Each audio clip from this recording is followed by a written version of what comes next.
Luto time na naman tayo, guys.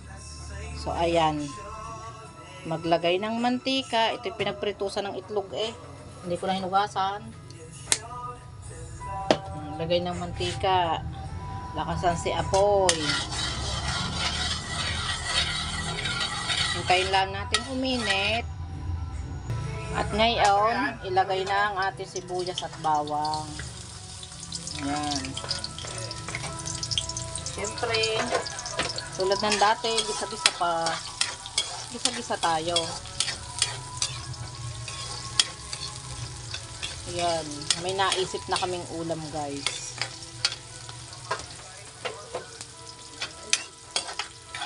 At iyan, ihuhuna.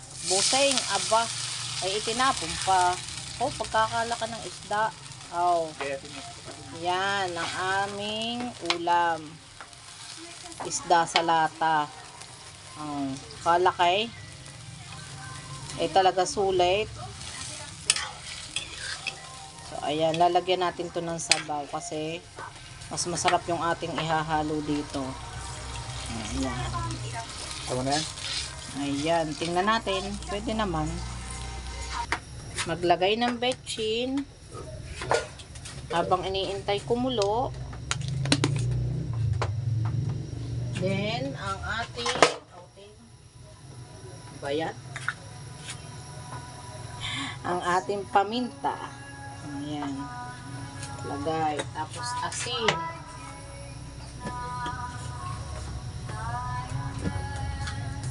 Ayan. Kung kadami sa buyos, pero binabad mo. Hintayin lang natin kumulo ito. Takipan. Okay na. Takip. Ayan. So, ayan. Kumukulo na. Ngayon, timusan natin.